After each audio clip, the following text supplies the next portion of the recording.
જય ચેહરમાં, જય સદીમાં, જય ગોગા મહારાજ. ચેહરધામ ભરૂચ ચેનલમાં આપનું સ્વાગત છે. બે દિવસ પહેલા એક ભાઈનો, એક મિત્રનો, એક યુવકનો પ્રશ્ન હતો કે કંથીરનું ઝાડું એટલે કયું દેવ?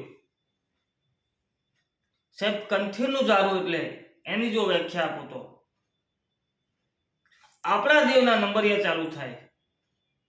દુનિયા એમ જાણતી હોય કે ટેલર છે અને 35 વર્ષનું ભેગું કરેલું ને 3.5 કલાકમાં પિક્ચર પૂરું કરી દે એટલે કંથીરનું ઝાડું. સાહેબ, કંથીરનું ઝાડું કોઈ દેવ હોતું નથી.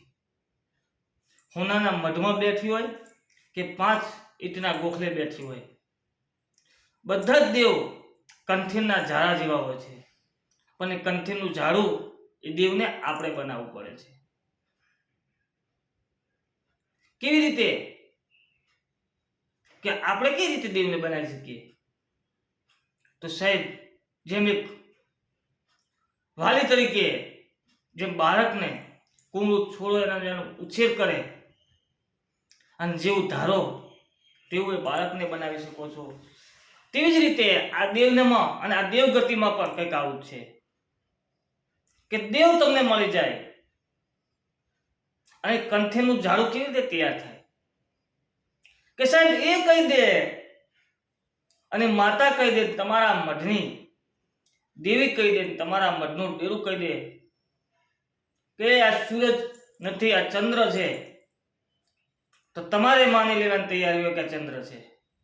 માં તું કે તો હવાર, તું કે સાંજ, તું કે રાત, તું કે દિવસ, તું જે કે તે, તું કરે તે સાચું, તું કે તે સાચું.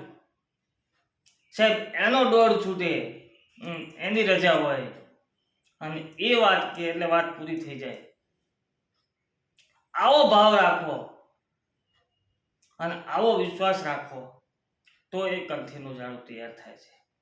અને કંથીરનું ઝાડું એટલે સાહેબ, તમારે કોઈના ઘરના પૈયા ના લેવા પડે, તમારે કોઈના ઘરનું પાણી બંધ ના કરવું પડે, તમારે મોજ કરો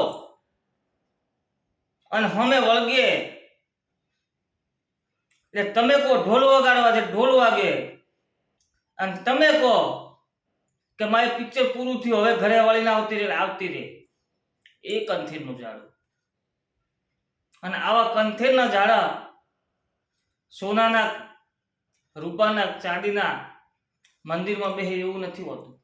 સાહેબ, 5 ઈંટના ગોખલે કોઈ જગ્યાએ આવા કંથીરના ઝાડા બેઠા છે. એટલે ચેહર હોય તોય ભલે, સદી હોય તોય ભલે, ગોગો હોય તોય ભલે, મેરડી હોય તોય ભલે, સિકોતર હોય તોય ભલે, વાણવટી હોય તોય ભલે, વિહત હોય તોય ભલે, મોગલ હોય તોય ભલે, ખોડિયાલ હોય તોય ભલે, આવા ડેરા કેટલાય કંથીરના ઝાડા જેવા બેઠા છે. કંથીરના ઝાડાની કોઈ પરફેક્ટ વ્યાખ્યા નથી. એ ભાઈએ પૂછ્યું તો ભાઈ જાણવા માંગે કંથીરનું ઝાડું એટલે કયું દેવ? તો એમને જણાવવા માંગુ કે સાહેબ, એવું કોઈ દેવ નથી હોતું, પણ એવું દેવ તમારી પેઢીની પુનાઈ હોય, તમે એના વેણમાં રહેતા હોય, તમે એના કીધામ રહેતા હોય, એ કહી દે એટલે વાત પૂરી થઈ જતી હોય અને એ કે એટલે વાત મૂકી દેવાની હોય, એ વાત કે એટલે પકડી લેવાની હોય, એવી તમારી તૈયારી હોય તારે એ ઘરે આ કંથીરના ઝાડા જેવા ડેરા બેઠા હોય છે. સાહેબ, ઘરનો વહીવટ ડેરા કરતા હોય કે પછી સામાજિક હોય, કોર્ટ કચેરી હોય, ધંધો હોય, રોજગાર હોય, એક ગાડી લાવવાની હોય, સાયકલ લાવવાની હોય, કોઈ ખેતર લેવાનું હોય, કોઈ જમીન લેવાની હોય, સાહેબ એમ પૂછ્યા વગર પાણી ના પીતા હોય અને એને આગળ કર્યા પછી કદાચ કોઈ નુકસાન આવી ગયું, તમારી એવી તૈયારી હોવી જોઈએ કે ભાઈ મારા કર્મમાં વધારે છે પણ તે મને ઓછું આપ્યું નુકસાન, આ મારે કદાચ એમ થવાનું હશે પણ આ ઓછું થઈ ગયું. આવો જ્યારે દિલમાં ભાવ અને આવી સમજણ જ્યારે આવી જાય ત્યારે સાહેબ એ ઘરે કંથીર જેવા ડેરા પેદા થઈ જાય છે. એટલે કંથીરનું ઝાડ એટલા માટે ગાય કલાકારોએ કીધું છે કે કંથીરના કોટા આવળા હોય અને આવા આવળા કોટાવાળી માતા અને આવા ડેરામાં કોઈ ફસાઈ જાય તો જેમ ખેંચે તેમ વધારે ભેળવાતો જાય, જેમ ખેંચે તેમ વધારે ભેળવાતો જાય. એટલે એને વ્યાખ્યા કંથેરના ડેરાને કંથેરના ઝાડ જેવું આપ્યું છે કે આવા ડેરાના ચક્કરમાં ફસાઈ જો. કંથેરનું ઝાડ એટલે સાહેબ કેવું ડેરું? તમે બેઠા હોય દુનિયાની વ્યક્તિ તમારી કાપણી ના કરે, પણ તમે રાવણામાંથી ઊભા થઈને નીકળી જાઓ અને તોય તમારું નામ ના લે. કેવો ફફડાટ, કેવી બીક હશે કે સાહેબ એના ઘરનું ના કહેવાય. જે હોય તે માતા ભલું કરે. આ કંઠીનું ઝાડું કહેવાય સાહેબ. એટલે કંઠીના ઝાડાની કોઈ પરફેક્ટ વ્યાખ્યા નથી. હમણાં એક નવું ગીત આવ્યું કે માતા મારે ઉડતા પંખી પાડે. માતા ઉડતા પંખી ના પાડે, માતા પાપી થોડી છે. માતા તો પંખીડા જીવડા દોણા ના ખાવે. એટલે આ બધું ગાવામાં સાંભળવામાં સારું લાગે, બાકી કંઠીનું ઝાડું તો કોઈ કુંવાસી હોય અને કદાચ એ મઢે આવી અહુડો પાડવા તો દૂરની વાત છે, કદાચ એની આંખમાં દળદળિયા આવી જાય અને નિરાશ થઈ જાય તો એ સાસરે પોકે એ પહેલા તો માતા પોકી ગઈ હોય. એ કંઠીરનું ઝાડું. એટલે કંઠીરના ઝાડા બહુ વાંધા હોય છે અને બધે કંઠીરના ઝાડા નથી થતા, કારણ કે કંઠીરના ઝાડાને જેમ હાથમાં અંગારો હાચવો પડે ને એવી રીતે કંઠીરના ઝાડા જેવા દેવને હાચવવા પડે છે. સાહેબ તમે ભૂલ કરો, એના કીધામાં તમે ના રહો તો તમને હોજ નહીં થવા દેતી. એનો હિસાબ હોજે આપી દે કે ફલાણી વાત મન નહીં પુહાય. તન પુહાતી તું તાર કર્યા કર, બાકી મન નહીં પુહાતી એ વાત. એ કંથીરનું ઝાડું. એટલે કંથીરના ઝાડાની કોઈ ચોક્કસ વ્યાખ્યા નથી અને કંથીરનું ઝાડું કોઈ દેવું હોતું નથી, પણ કંથીરનું ઝાડું બનાવવું પડે છે. અને આવા કંથીરના ઝાડાને બનાવવા માટે તમારા ઘરનો ચોપડો, તમારા ઘરનો વહીવટી ધિરાણ મૂકી દેવો પડે છે. એ પણ નુકસાન હોય નફો હોય જે હોય સ્વીકારવાની તૈયારી હોય તારે કંથીરનું ઝાડું થાય છે સાહેબ. અને કંથીરના ઝાડા જેવા દેવ જેન મળી જાય સાહેબ એનો પાવર તો હોવાનો જ છે. ઘણા કહેતા હોય છે કે ભૂવા પેલા ભૂવા ફલાણા ભૂવા પાવર બહુ કરે છે. સાહેબ એના લોહીમાં વસી જાય છે માતા, એના લોહીમાં દેવ રમતું હોય છે.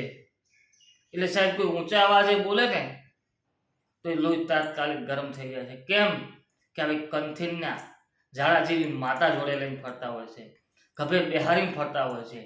એટલે કોઈ કહેતા કે પાવર, સાહેબ પાવર નથી હોતો.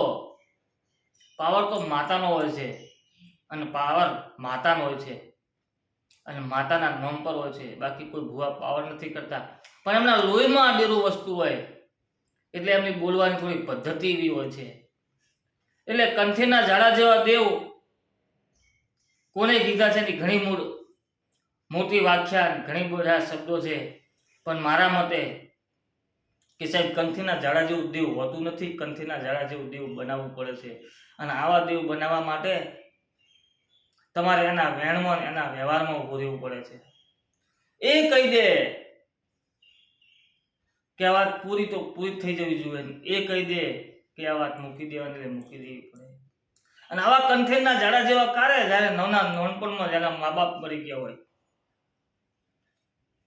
નાનપણમાં કોઈનો સહારો ના હોય, ચારે તરફ વેરીઓ વાઘનું મોઢું ફાડીને વાઘના મોઢાની એક બકરીનું બચ્ચું રમતું હોય એવી તમારી દશાઓ. ચારે કોરથી ગૂંચવાઈ ગયા હો અને કોઈ રસ્તો ના હોય અને તારે આવી કોઈ માતાના પગ પકડી લો, નાનપણમાં આવી કોઈ માતા મળી જાય અને એ માતાએ તમને તમારું બાળક ગણી તમને લાડ લડાઈ મોટા કર્યા હોય, ધવરાઈ મોટા કર્યા હોય અને માતાના વેણમાં કદાચ તમે રસ્તે જતા હો, તમે હાઈવે પર જતા હો, ગાડી પર જતા હોય, સાહેબ તમને કોઈ મેણા માર્યા હોય અને એ મેણા ભાગી નાખે ત્યારે તમારી આંખમાં આંસુ હોય, પણ શેના દુઃખના નહીં, હરખના હોય. એક દાડો આ વ્યક્તિ એમ બોલતી હતી કે આ ના કરી શકે, આ ના કરી શકે, મારી માતાએ કરી બતાવ્યું. ત્યારે આવા કંઠેરના દીરા પેદા થાય છે. તો જય ચેહરમાં જય સદીમાં કંઠેરનું ડેરું કોઈ હોતું નથી, પણ કંઠેરનું ડેરું બનાવવું પડે છે.